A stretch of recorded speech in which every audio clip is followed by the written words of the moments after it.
weeks. Was looking forward to coming in here today and catching up on everything in the sports world. Okay, there's so many things to talk about, but I think the best place for us to start, I'm curious because out of all the people in the room, Ned, you're the only one that actually saw him play, and that's Jim Brown passed away since we last did our show. Talking the other night about who the greatest running backs, and again, I'm not a proponent of the greatest of all time because times change. We've been all through that. But for my era, when I was in high school and college, and in the Navy for that matter, he was the best. Here's a guy who was an absolute power running back, quick, very, very fast, but considered to be huge for his time at 230 pounds. There are quarterbacks who weigh 230 and more nowadays. But that's the kind of speed and power that Jimmy Brown was able to generate. He was a unique athlete. It wasn't just football. He was a good basketball player at Syracuse. He was an All-America and one of the best ever lacrosse players. He's in the Lacrosse Hall of Fame. The guy could do it all. Just a tremendous athlete and a leader. Now, he wasn't necessarily the greatest of all human beings in terms of his social behavior, but over and above all of that, he was an individual who really was a leader in every respect. Now, correct me if I'm wrong here. I think he played only 8 seasons in the NFL. He played from he never played the 1966 season, so 65, 8 seasons. It would have been 57 through 65, right? So, the stats that are on his sheet, which don't tell the whole story. I mean, there's guys that are stat fillers, but Jim Brown was just, he held in a certain reverence in the NFL. Oh, yeah.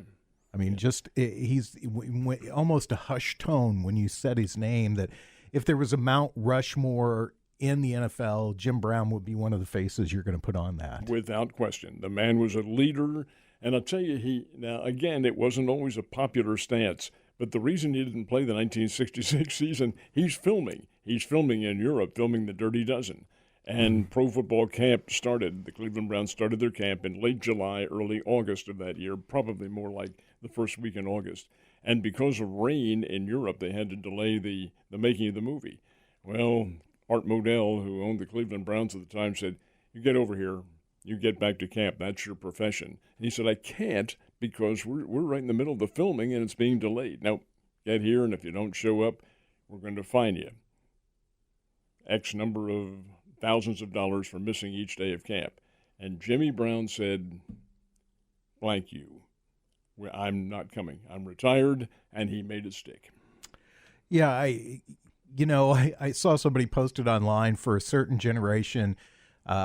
People think of Jim Brown as being, and I'm included in this generation. This may be lost on Allie, but I think of Jim Brown as saving us from the Nazis by throwing all those grenades down the chutes in the Dirty Dozen, because that's what I best remember him for, because I was born in 1967, so I don't have any frame of reference other than watching some old film for Jim Brown, and I just know the way that he's referred to in the NFL, the way that the teams and the athletes all look back at Jim Brown, and he was a leader for the African-American community, too. No question about it, and a very strong leader. Yeah, and one of the first African-Americans to really step up and be kind of in your face about his beliefs and what he thought was right, and was a strong leader. He was very different from, say, like a Jackie Robinson or somebody like that. Much more vocal than Jackie Robinson was. But the fact is, what really brought him to the fore was the 1967. He'd already retired from football, was an actor. But the power conference that he had out in Los Angeles, in which he invited the 3 major African-American stars in our community then, Ali and Kareem Abdul-Jabbar and Jimmy Brown. They all got together, and it was for the press, of course, but they reiterated how much in need the community was and how strong their leadership would be, and he was the one who put it together. Jim Brown, again, passed away. I think it's been a couple of weeks now, and just an icon in sports, period. Mm-hmm. So he will be greatly missed. We have other things to discuss today as we get to sports, and I don't know. I wanted to start with Jim Brown. Where do you guys want to go from there? Do you want to talk about baseball, basketball? We can do a little baseball. It's more fun to talk about now. Ned's been so negative on this show these past few weeks, but I've never lost faith. I've been nothing but a ray of sunshine about him. You're the one who wanted the manager fired. Here's the deal, though. This is a key day for all the teams because this is the 1/3 poll. If you can make the alliteration to auto racing or to horse racing or any, they're 1/3 of the way through the season. The Cardinals, as a matter of fact, played literally their 54th game last night, 24-30. All right, Bob Nightingale, who in my opinion is the foremost baseball writer in the country, did today a 1/3 review of all the teams and the players and where they stand and what they have done and who's been disappointments and who's been surprises and so forth. It's a very lengthy column that he did, but we'll concentrate on the St. Louis Cardinals, and he put them in the quote, disappointing but possible categories. He said, hey, they've made the big rally here in May and come back. And what are the Cardinals? 24-30. Well, 14-6, I think, since their debacle in April. I think that's what their record is. But he said they play better. And you knew they were going to play better because they have good personnel. But have they achieved where they need to be a contender? Yes, in the National League Central they have, and there's the key right there. Would you agree with that? Yeah, I mean, they're fortunate to be in a division, where you're only off the division lead. I believe it's 4 games at this point, despite tripping out of the blocks so bad. It could be all perspective.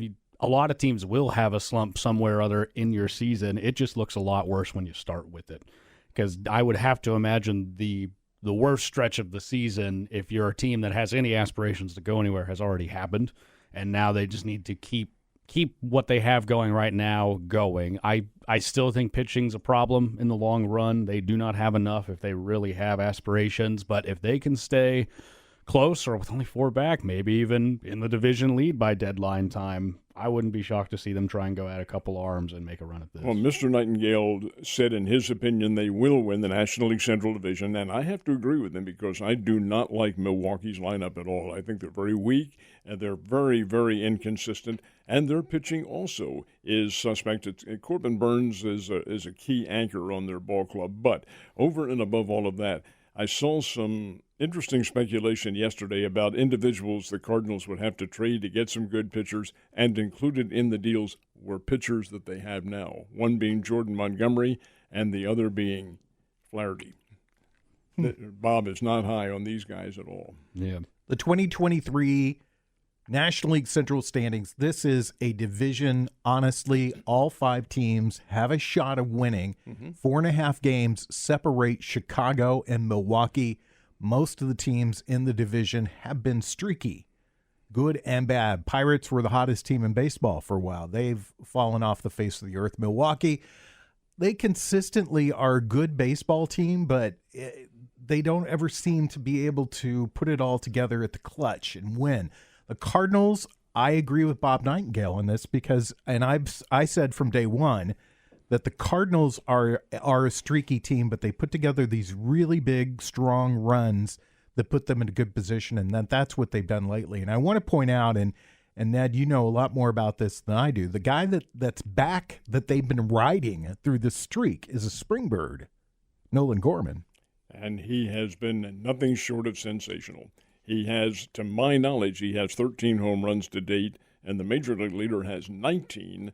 That shows you where this guy's been hitting, and he's been hitting in the clutch. He got a clutch hit on Thursday, I think it was, in the afternoon game against the Reds. It was a double in the 8th inning. And yes, he has been a leader. But I'll tell you, what's even more interesting about the Cardinals, in my opinion, is where the ball did not bounce their way in April. It is bouncing their way now. And that's the nature of baseball. It's going to happen. As Alec pointed out, they may go through another losing streak here. In fact, they may go through 2 of them. They're not quite as strong as everybody thought they would be. But those streaks are going to be limited when they do it. Case in point is last night. You know how many hits they had in their extra inning win over the Cleveland Indians? It was a 2-1 win. They had 2 hits. And they had no hits in getting the winning run across home plate. It's bouncing their way. Winning run scores on a wild pitch. Cleveland is horrendous from an offensive standpoint. They have none. They're the worst team in baseball in run production. And here's another case in point. The Tampa Bay Rays, I think I'm right on this, have 99 team home runs. The Cleveland Guardians have 30. Wow. That's not very many, gang. Well, and they're still not the worst. I mean, Oakland is the worst team. Oakland's in a league by themselves. Exactly, in a league by themselves. Alec, what's been the key to you for this Cardinal winning streak, for them to get back into things? It's been the offense. They've been averaging in their stretch here, I believe it's over 7 runs a game at this point, and it's just been a matter of certain guys contributing an amount that you thought they would, other guys, the surprises, Gorman being the big one, earning the nickname right now, Go Ahead Gorman is what they've started to call him due to his late game heroics. Goldschmidt's been great this whole time. Arenado finally snapped out of his bad slump, and he's kind of regressed back into it a little bit here. Contreras had a couple games, but it's been offense, top to bottom, just a lot of good contributors and a lot of high-scoring wins. And it just points to the problem that, you can't consistently outslug everybody. Eventually, you're going to have to win some games like last night, 2-1. Those are good signs, but you can't. It's one thing to do it against the worst run-producing team in baseball. It's another thing to do it when you have to consistently play great competition, teams that, like I think last night, Pete Alonso hit his 20th home run for the Mets. That's who was the leader. He's 2/3 of the way to Cleveland's total home run tally. You're not going to keep lineups like that down all the time, but offense producing, and as the weather warms up, the Cardinals tend to warm up with it a little bit. The hope is that the offense can keep going, and some of these pitchers, Michaelis has started to settle in pretty well. Flaherty, maybe he can pick if he wants to be the Flaherty that's walked 30 guys in 50 innings, or if he wants to be the Flaherty that can, last night he threw 7 innings of 1-run ball. It doesn't look pretty, but nothing's looked pretty this season so far, and yet they are within striking distance of the division. You're listening to Ned Talk, your local live sports talk show right here on 104.7 The Kid. I say sports, but we talk about a lot of other stuff too. It's mainly sports, but it doesn't sound good to say mainly. All right, Ned, you mentioned Bob Nightingale's article today. What were the surprises that I'm going to guess Baltimore Orioles are going to be in that number group. one. Yep. Baltimore Orioles, number one. He said they're for real. It is, and they are. You take a look at the structure of that team, and they're a very good young baseball team. Yeah. If they don't do it this year, they're going to be right up there. The Yankees are a bit of a kind of a medium surprise, but they're not playing to the stretch that the Yankees should. Arizona Diamondbacks, very, very nice baseball team, very good baseball team that's produced very well. And he listed several others in there, but they are the key ones, the Orioles and the D-backs, who have played consistently good baseball. Of course, Tampa Bay Rays, head and shoulders above everybody else. Now, they have cooled off a little bit. They're bound to. It's Major League Baseball. But here's a team that has played just lights out baseball right from the very start. I found this to be very interesting. There's a move. Everybody talks about how bad their attendance is and the stadium they play in and all that sort of thing. And it isn't. It's not top notch. Tropicana Field is just not all that good. A toilet. And it's not very, and it's across this bridge in Tampa. Move afoot to move the franchise to Orlando. Then what are you going to call them? You're still going to call them Tampa because that's really, in a sense, kind of the greater Tampa area.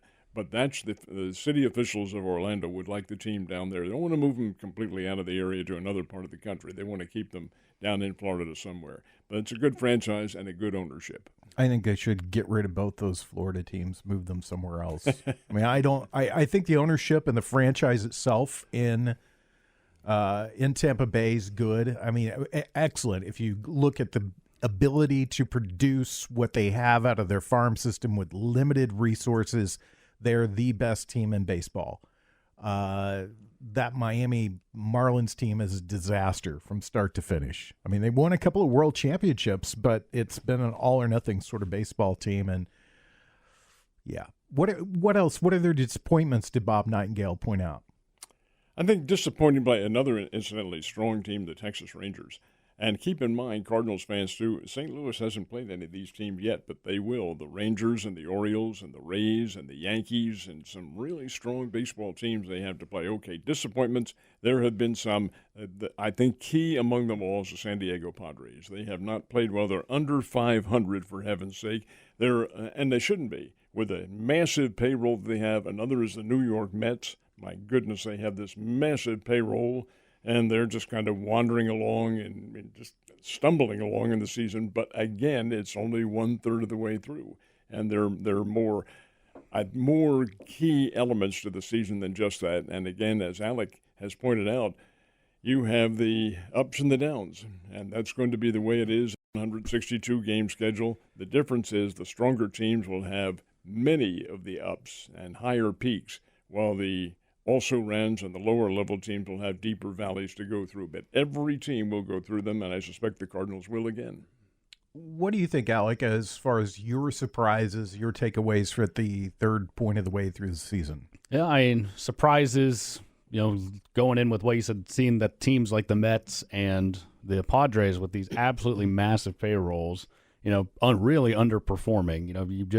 They have shown that they are willing to pay about whatever it takes to bring a championship to their franchises.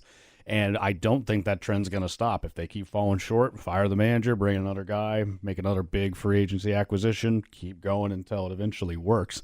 And it just, to me, speaks absolute volumes to, Joe, you pointed out, I think the Rays are the best run organization in baseball because they just MacGyver together something out of nothing over and over again and just turn other teams' trash into their treasure. And if they had the money or the fan base attendance or any of that, I would like to see what they could do.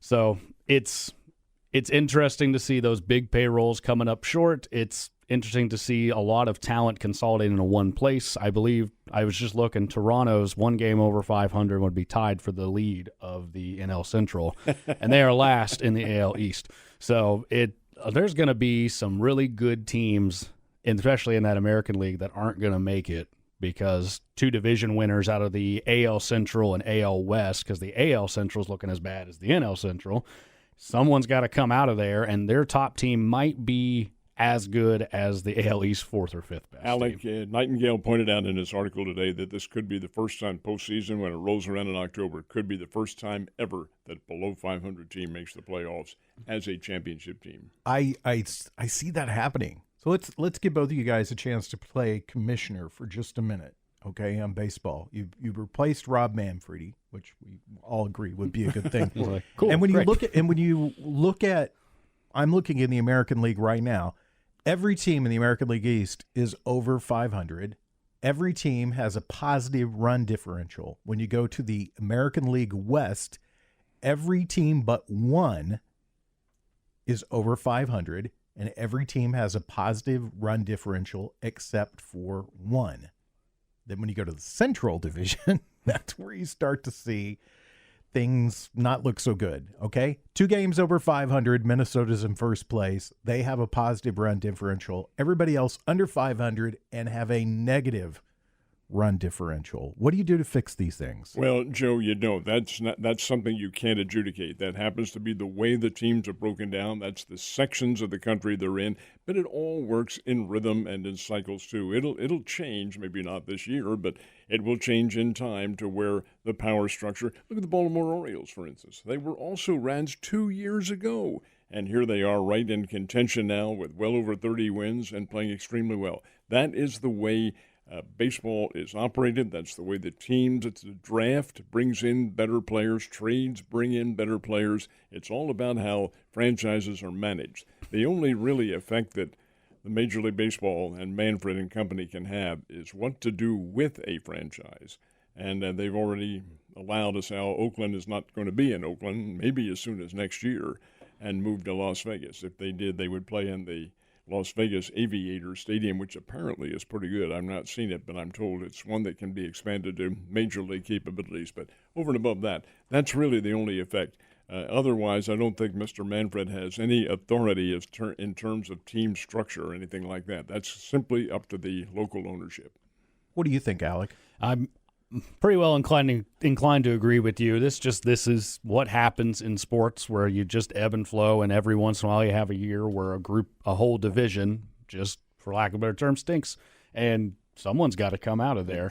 Right. The only alternative I can imagine in my brain, I don't even know if I necessarily support it, would be if we've already taken step one to it by letting everyone play everyone, you just wipe the divisions, and you keep an American League, National League, and if everyone plays everyone, then the top X amount of teams from each league makes it, and then you seed them by record, and you go from there. That would, effectively that takes care of the division problem of a bad team winning a bad division, and the best teams would always make it. But I don't know. It's some of these division structures. Maybe it's just because I'm so set in it that I can't imagine a world without it. But maybe that would be better. You look at like the Premier League or leagues set up in that fashion where it's not a matter of did you win your division. It's how well did you do, points scored that way. So that could be something, but that's about the only thing I could think of. It's interesting when you look at this.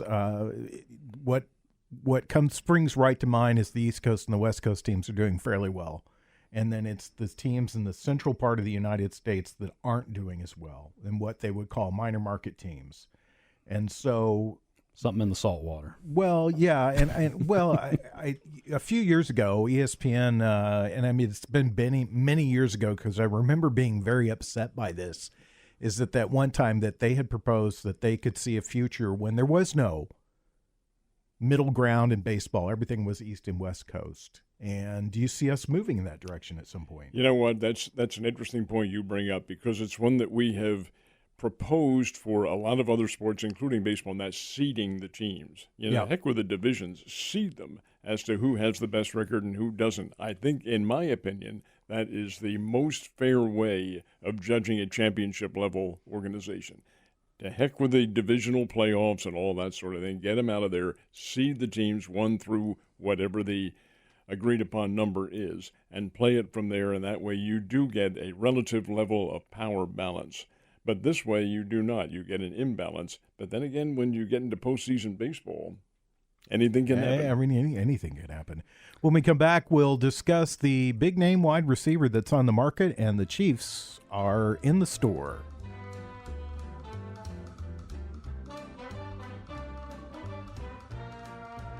You're listening to Ned Talk on 104.7 The Cave, part of the Kansas City Chiefs Radio Network. Back to Ned Talk on 104.7 The Cave, a proud member of the Kansas City Chiefs Radio Network. Joe Westen, Ned Reynolds, Alex Scott, Sunday afternoon. Talking sports. We got done with baseball. We may go back to baseball because we're all baseball fans. But let's talk about the Chiefs, our home team around here. And DeAndre Hopkins has hit the market. He was released by the Arizona Cardinals. Almost called them the St. Louis Cardinals. I'm old. I hope they get Mel Gray. But anyway, he was released this last week, and one of the teams that has some interest in him would be the Kansas City Chiefs. I don't think that they're the front runner at this point. They have had some trade discussions with Arizona before his release, and nothing was able to be worked out. What's your thoughts, Ned, on this whole story? Number one, very surprised that the Cardinals let him go as a free agent. Just very much surprised at that. But they chose to do that. They're saving the salary space. Salary cap space, and I think it's $8 or $9 million that they're saving. But they have the dead cap space, and that's really going to hurt them. Dead cap space being the amount of money that's guaranteed, and that's up to the team to pay it. But over and above all that, I think, Joe, I'm going to disagree with several teams. I think it's 31 other teams that are interested in having him because he's a fine player. Hopkins, an all-pro, hasn't had the greatest amount of success with Arizona, but he's certainly capable of doing that, and a guy who is very much in command. Now, you're talking about the teams he's interested in. He himself has listed the ball clubs for whom he would consider playing. One of them is the Buffalo Bills, and they're all teams that have very good quarterbacks. Buffalo, Philadelphia, the Chiefs, and I believe there's another one, the Baltimore Ravens fall into that with Lamar Jackson. And who's you mentioned Justin Herbert as well. Yeah, that's Los Angeles Chargers. But the one, according to all of the reports that I read, the odds-on favorite, the betting favorite to sign him is Dallas. Really? Mm-hmm.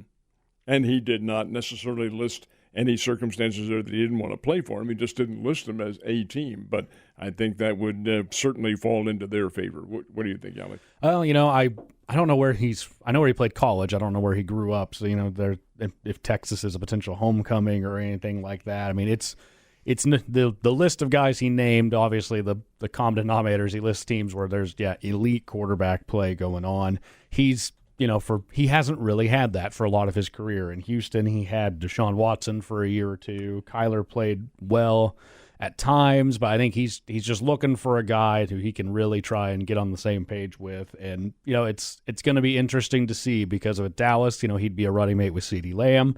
That'd be a heck of a 1-2 punch. You've heard about Buffalo being in there, him with Stephon Diggs. That would be, but Kansas City as well. It's not a wide receiver, but him and Travis Kelce.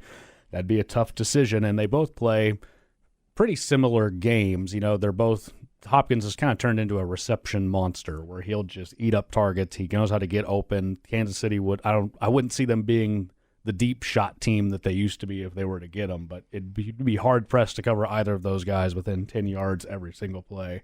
One of them's probably going to be open. So I have a bad feeling in my gut he's going to Baltimore. There's been a lot of talk about Baltimore's offense being – getting into more passing and wanting to get Lamar Jackson weapons. Hopkins named them as a place. And I say it's a bad feeling in my gut because I don't like Baltimore as a Steeler fan. So I don't want to see that. But I think that's where I could see him going. Where I want to see him go would be Carolina, because he played college at Clemson, go back to there and be a part of that process with them, just bringing in Bryce Young, new coaching staff, trying to build up something. I think that would be cool to see. Whether that's what they could quite possibly pay him more than anybody, but it might not be about the money. South Carolina is where he's from. So, he is the home state guy at Clemson, is he? Mm-hmm. Yep. I think, Buffalo is a team that I could see him going to, and that wouldn't bode well for the Chiefs, because besides the Bengals, they're the top rivals for them in the AFC right now. So I'd love to see him go to the Chiefs, because I think Patrick Mahomes needs another big weapon. I think Travis Kelce would like another big weapon so that he doesn't have to carry the load so much anymore. And the names that the Chiefs keep tossing out there is, well, this guy's going to step up this season and he's going to be our guy. I'm not sure. I'm not sold on those guys, having watched them last season. Tony, I just don't see him as a guy that is a long-term solution for the Kansas City Chiefs. He's a big-time playmaker when he does get the ball, but he seems to have some health issues too. He does indeed, and he had them with the New York Giants. I don't think he had a real good attitude with the New York Giants either, because the fans were happy to get rid of him, but he was their number one draft choice. That is the key. And he came in, caught some key passes for the Chiefs, but he also had the injury problem, has apparently very tight hamstrings, because he is injuring them much of the time. But in terms of Hopkins joining the team, I just don't know. I don't know where he fits into the scheme of things, and he'd be a fine receiver. The Chiefs did lose Juju Smith-Schuster this year to the Patriots, I believe. Mm-hmm. And the Patriots also are thought to be in the hunt for DeAndre Hopkins as well. So, yeah, there are ifs, ands, and buts, and whatever team comes up with the Boku greenbacks, that's who's going to get him. I mean, you pointed it out. I mean, there's approximately 31 teams that would love to have DeAndre Hopkins in the building. So he's going to get a look from everybody. It's not he's a free agent. The big thing's just going to be, does he want money? Does he want to win? Does he want to try and balance that in the middle somewhere? Or does he want to be the guy? Because like New England, boy, they could use a wide receiver. But they just brought back Bill O'Brien, who he had a very public fallout with in their time in Houston. Head coach, that's right. Let's see if they would have to mend some bridges for that to happen. But as far as the Chiefs go, who just won a Super Bowl, they've won 2 already within the past 5 years. Who wouldn't want to play in that system? That is the sales pitch. Whether it's enough for him remains to be seen, because he's going to be courted by just about everybody. I thought it was interesting this week that there were some interviews with Patrick Mahomes, and they talked to him about his status as, I think he's the 7th highest paid quarterback in the NFL now. He's $45 million a year. That's the year. Mm-hmm. But for long-term contracts, he's still number one with the $500 million. But he is 7th highest paid quarterback in the NFL, and he was asked that question about how do you feel being that and your achievements, how does that balance out? And his response, as a Chiefs fan, you got to love it. I'm concerned about my legacy. I'm not concerned about the money. I've got enough money to live my life on very comfortably now. So now I'm working on my legacy. So what do you think about those comments? Well, that's Patrick Mahomes. He is a mature thinker. He wants the team to win. He loves all these players love their championship rings. That's a big deal to all of them. He already has 2. The fact is that he wants to win. He wants to lead a team into winning, and he's right about the money. Heck, you're earning $45 million a year. Come on, and he's the 7th. My gosh, Lamar Jackson's making more. Rodgers with the New York Jets is making more. Oh, maybe Herbert with the Los Angeles Chargers. I don't know who the others are. Hurts is the highest paid of all. All these guys, their objective is to win. Yes, the money is very important, but I wouldn't be surprised, Joe, if they all didn't voice that same sentiment like, hey, I've got enough. I've got enough right now. It's an ego thing more than anything else. We just want to win the game. What are your thoughts, Alec? That's what you want to hear. You know, there's a reason that New England was able to keep a lot of talent around in those Brady years. It's because Brady was never the highest paid guy. Some rumblings that have been going on right now for quarterback contract talk is seeing if one of them can break the mold and be the first guy to get a contract that is a percentage of the salary cap. Yeah. Mm-hmm. No more, I make this exact amount, that guy makes 45, I deserve 47. Just give me 15% of it, let that fluctuate, and we'll go from there. And I think if one guy were to do that, I think that'd be the easiest way to follow suit for all the other teams, because you could argue, well, Patrick Mahomes deserves more money than Justin Herbert. If Justin Herbert's getting 18% of the salary cap, Mahomes could very easily go in and say, I want 19, and then everyone walks away from there. That would be a complete game changer, I think, because the quarterback contracts are getting out of control. And unless the salary cap grows to meet it, it's going to hit a point where some of these guys won't care, will make 40% of the salary cap, and it's just going to be tough to build a winning team around that. Let's play a scenario here for you guys. And let's just say something happens in the NFL where Roger Goodell and all the owners, they go into a room together and there's some chemical in the air that makes them all go loopy, and they say, rosters are all void. Everybody's a free agent. Everybody's out. Who's the first player that any team picks in the NFL? Is it Patrick Mahomes? It would be for me, yes. Yeah, what do you think, Alec? That's the guy you're going to build your franchise around. I would think so. The only alternative I could see you not doing that is if you're a team that wants to build around the skill set of, like, Jalen Hurts. Do you want to run your quarterback? But I would think if you had the opportunity to take Mahomes, you would instead choose to change your offensive mindset and build it around a guy like Patrick. So he would be, I think, about the unanimous pick, but I think there'd be a wild card coach in there too that would prefer Lamar Jackson or Jalen Hurts just for those are unique skill sets that I think Mahomes compensates for by being better at all the other stuff, but he doesn't have quite those physical athletic skills. See, you have to understand too, Joe, there is, in my opinion, no such thing as a best player.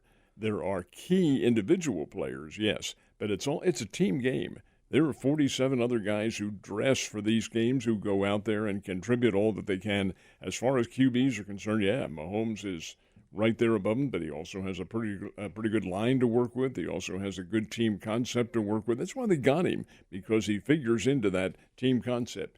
What would happen if Mahomes was playing for, let's say the Detroit Lions?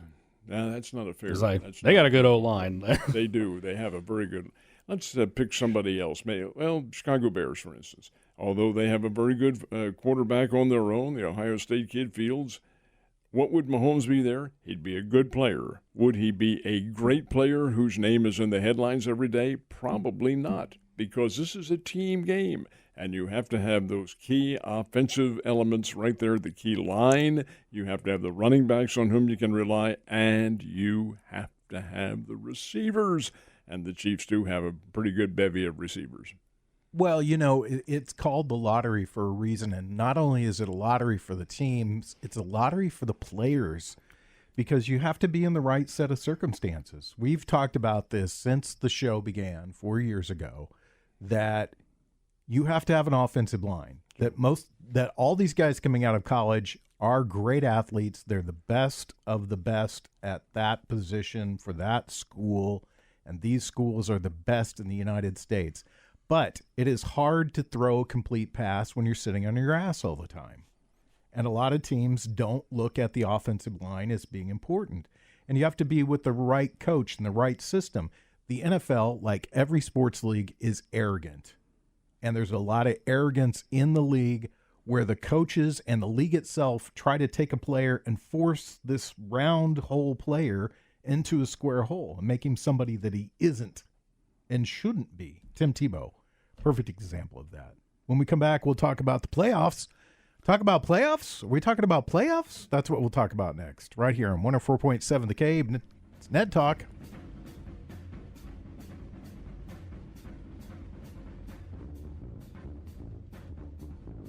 You're listening to Ned Talk on 104.7 The Cave, part of the Kansas City Chiefs radio network. Back to Ned Talk on 104.7 The Cave.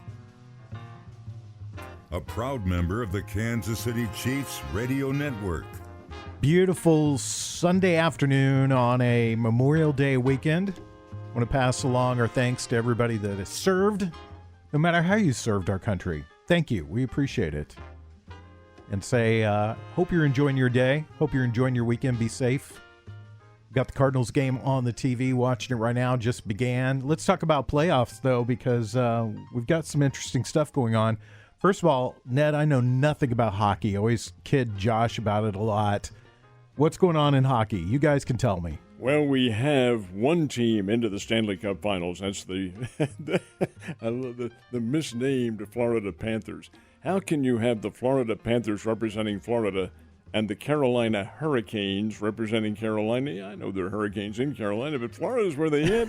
Come on, what is this? Anyway, Florida Panthers are in, and I suspect they're going to play the Las Vegas Golden Knights. I think that's what it'll be. Don't they just Golden Knights need one more win? Vegas needs one more win. They were up 3-0, and Dallas has now fought back for 2, and we're seeing it happen on the NBA side. You never. It has happened in hockey before. You never know, but it's likely Vegas and Florida, but Vegas has to get that one more win before they can make it official. And Joe, what would have made it fascinating, and I don't think it's going to happen now, but Miami would have been the focal point of all the championship action. Miami Heat and Florida Panthers. Florida plays in Miami. That's their home ice. Get that for another paradox. Yeah. Home ice in Miami. Come on. Miami, Florida. Yep. But apparently I don't think it's going to happen now because I cannot see Miami going into Boston and winning tomorrow night. Just does not figure. Yeah, let's talk about that for a little bit. First of all, Denver's in. They're into the championships. They have the best player in the NBA,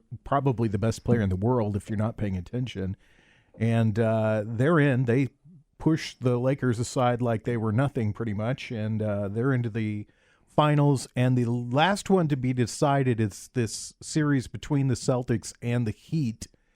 And it's kind of interesting. The Celtics got one last night on a missed shot at the buzzer where there was a put-in that had he held on the ball just a second longer, it wouldn't have counted and Miami would be in.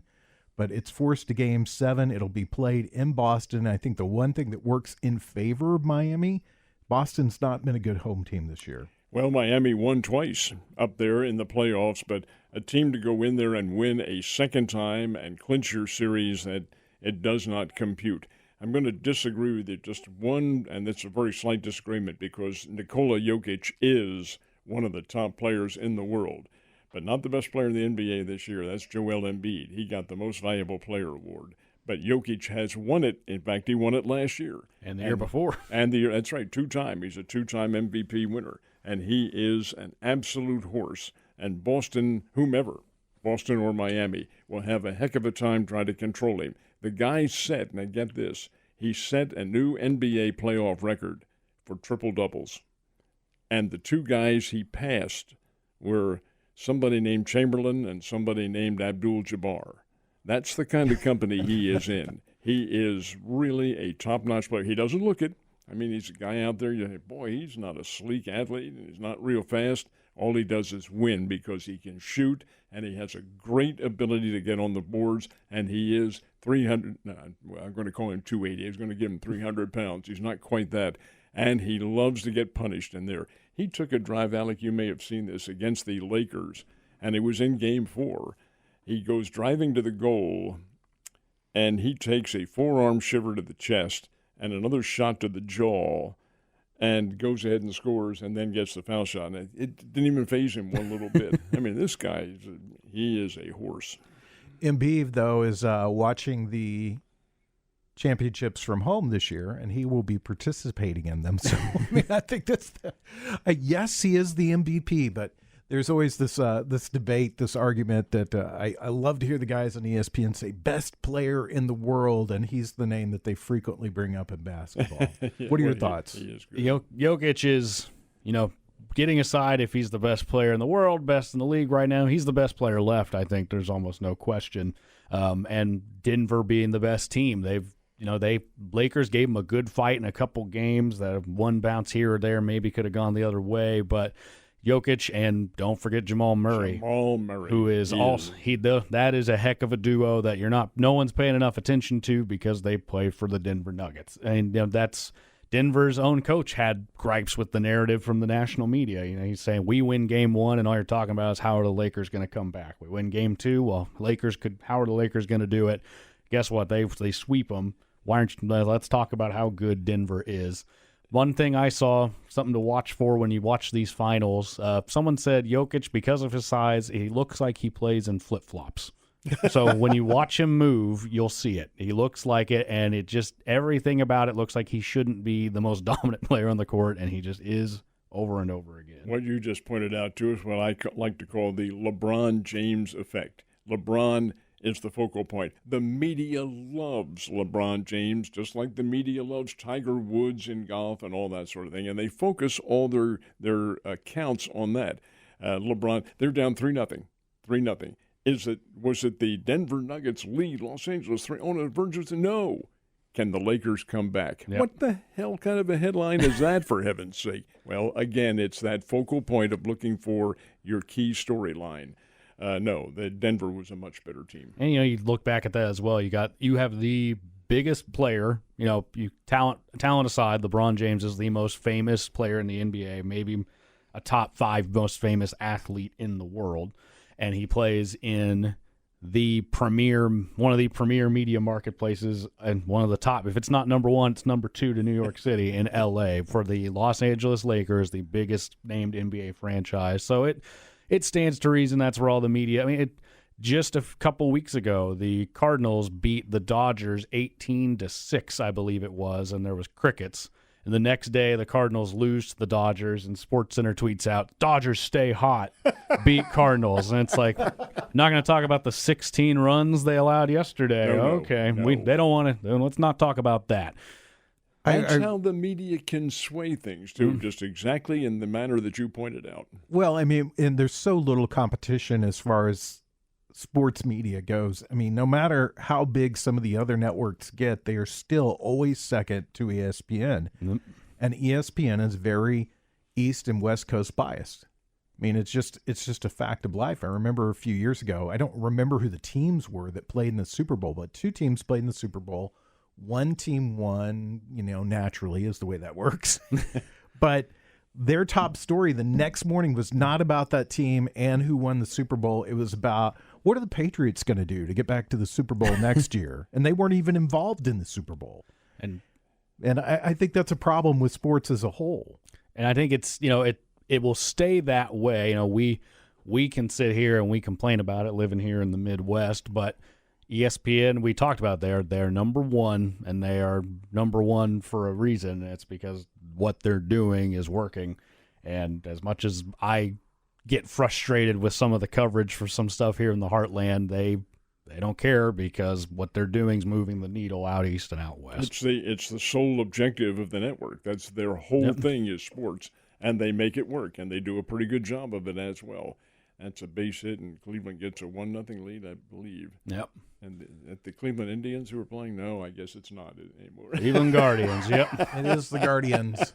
I'm doing a ball game tonight. If I can throw that in there at 6 o'clock tonight, we have a Springfield Cardinals game on KY3, and I'll be doing it with Scott Bales, a former Cleveland Indian. Thank you. When you're there, pick me up one of those cashew chicken hats, will you? You know what? I've seen a few of them, and they have been going like hotcakes. I want one of too. those. I want one of those. All right. Okay, when we come back, we'll tell you what we're going to watch on sports on TV this afternoon. It's Ned Talk on 104.7 The Cave.